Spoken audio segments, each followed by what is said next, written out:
Il y a très longtemps, bien avant que Nice ne devienne française, quand la ville s'appelait encore Nicaea et que les comtes de Provence et les ducs de Savoie se disputaient la région, on disait que dans les grottes secrètes des collines qui dominent la baie des Anges du côté du mont Boron, du mont Alban, ou parfois même plus haut vers Falicon, ou la grotte du Lazaret, vivait une chèvre extraordinaire. Cette chèvre n'était pas comme les autres. Son pelage était blanc, comme la neige de l'hiver sur les Alpes.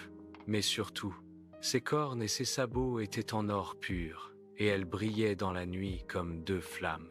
On l'appelait la cabra d'or en niçois, ou la chèvre d'or.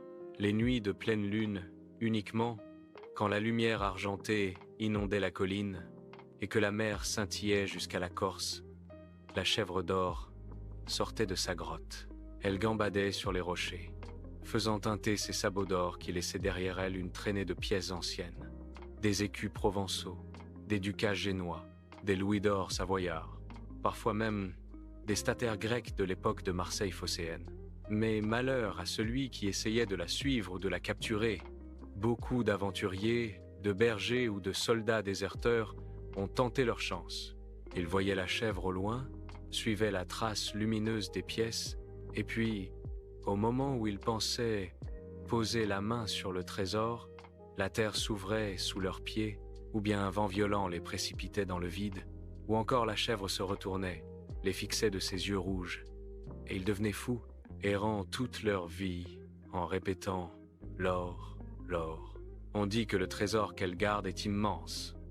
C'est celui des Sarrasins qui pillaient la côte aux Noviciennes, X siècles, et cachaient leur butin dans les grottes inaccessibles, ou bien celui des Templiers qui auraient eu une commanderie secrète près de Nice, ou encore l'or des comtes de Provence enfoui avant une invasion.